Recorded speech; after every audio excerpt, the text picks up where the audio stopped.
Gat.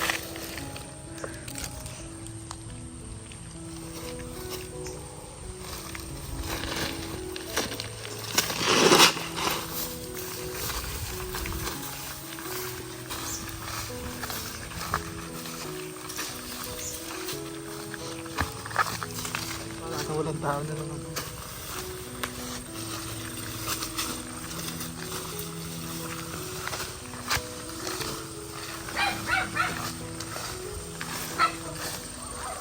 Sarado nga ni. Sarado.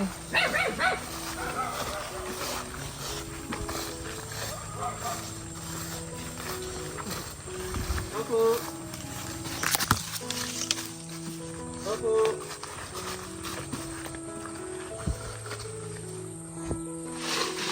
Ba, ganda na. Walang tao.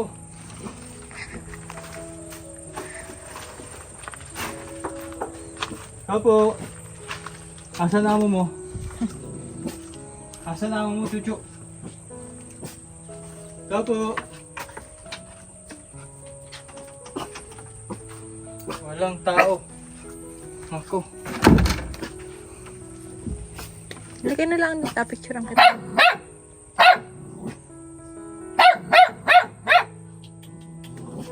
Lo. Amo mo, nasaan yung amo mo? Ha? Nako. Bali. Iiwan na lang namin yung grocery. Kasi last time iniiwan din po namin yung grocery dito sa ano, sa bahay ni tatay. Saan kayo pumunta yun? Baka siguro may pinuntahan yun. Baka nandun. Baka may ano, kasi ang naging rason niya nakaraan ay binenta niya yung walis niya. Kaya umalis na din sa bahay. Anyways, okay lang naman na iwan dito yung kanyang grocery.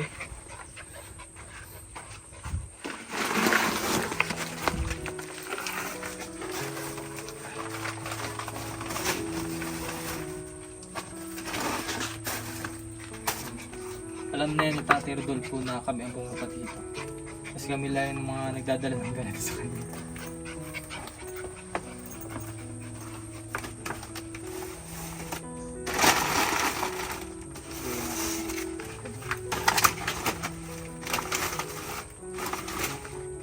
Ganda na yan. Ayan. Saan kaya yun?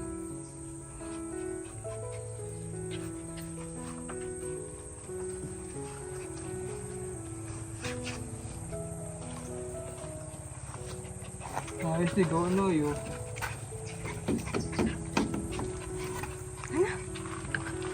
Bye-bye!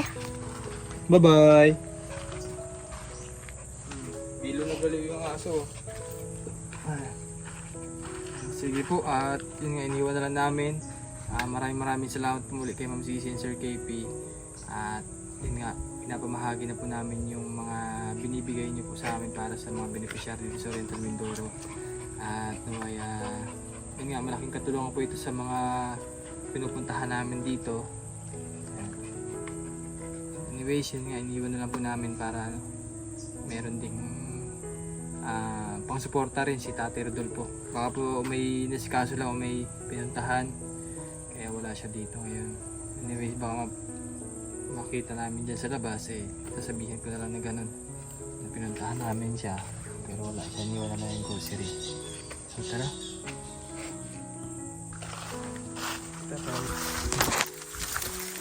Lalakad na lang ulit ng palabas. Yung nakaraan mga bayan, papauwi na kami nun, ay nakita ko si Tatay Rodolfo. Siguro nandun po. Nandun siya sa kabilang bahay.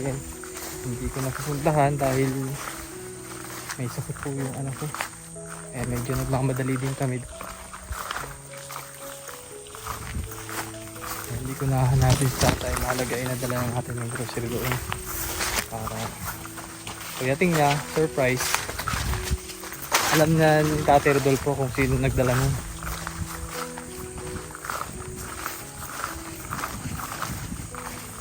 So after nito, puntahan naman kami sa nanay Ana Elsa. Ito naman namin yung So, para sa kanila, grocery din.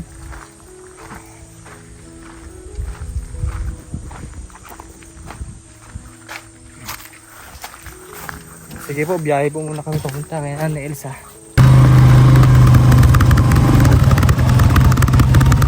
Ay, sila na.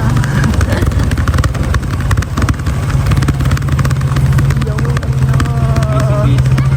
Ate. Aray ko. Kami na luto si ate bibili na. Ang sakit na akin. Gasuman ha? Ay, order sa'yo?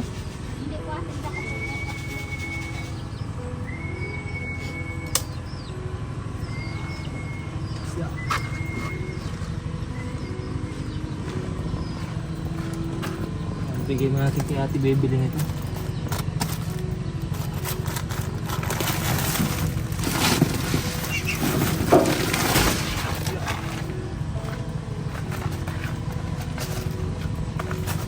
Ate, balita. Thank you po. Mapunta pala. Kita ko yung vlog nito yung ano, yung travel nito. Wala lang ako magamit ng FB. Ano lang ako nakikinoon. Sa Meron na akong cellphone. mga next week na yan. Doon kami sa Occidental. Sige ate. Thank you so much po. Salamat kay Ma'am Sisi Sir TV. Bye-bye po. Thank you po.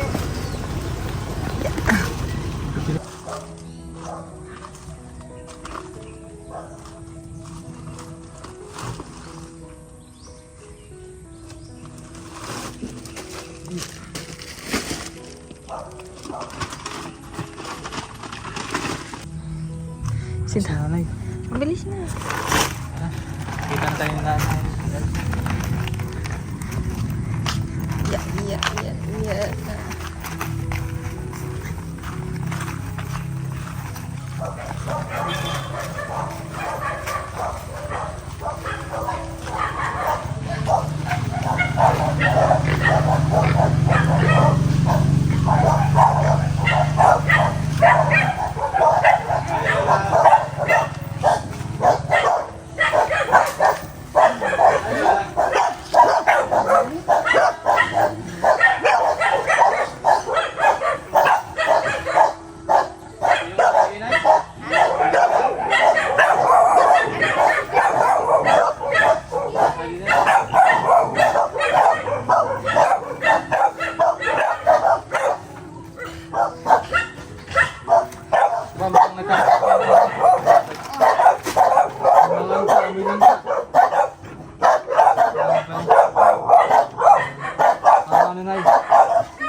Pawisan ako. Pawisan. Kamusta, Nay? Okay naman. Medyo natagal lang natin pagbisita. Medyo natagal lang natin pagbisita na, Nay. Sabi ko, ano kaya kakangyari doon kay ano? Kay... Ay, di, nasa Davao po ako eh. Ah, Minsan lang ako punta din. ano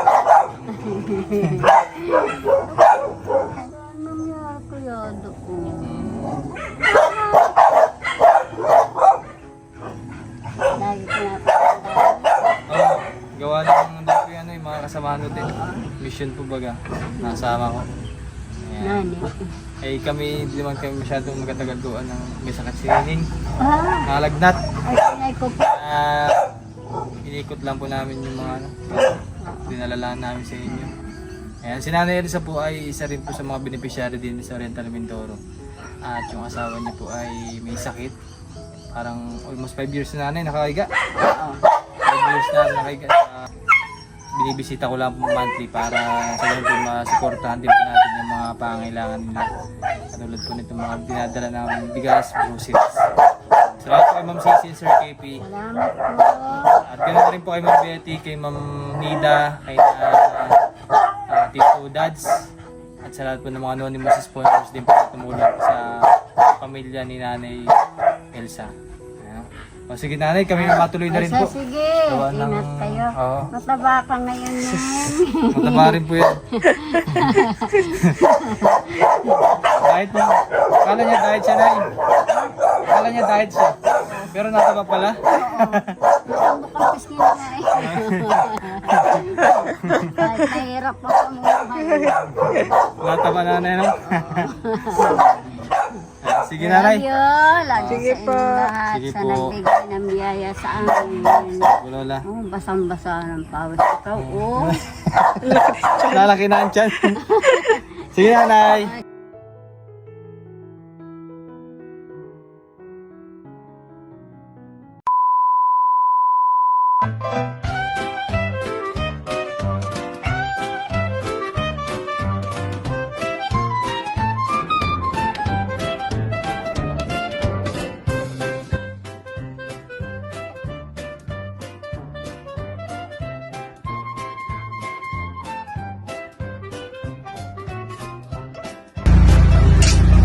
Mare, bakit parang problemado ka? Eh paano ba naman Mari? Ang laki ng bill ko sa kuryente. O bakit, Mare? Magkano ba? Eh paano ba naman? Dating 2,000, ngayon 4,700 na. Ikaw Mari, bakit parang hindi ka problemado? Eh kasi, Mare, ang baba ng bill ko sa kuryente. Oh talaga? Magkano ba sa'yo? Alam mo ba na 1,000 lang ang binabayaran ko kada buwan? Ha? Paano nangyari yun? Dahil sa PB Team Solar, bumaba ang bill ko sa kuryente. Paano nangyari yun? Libre na ang ilaw namin sa bahay.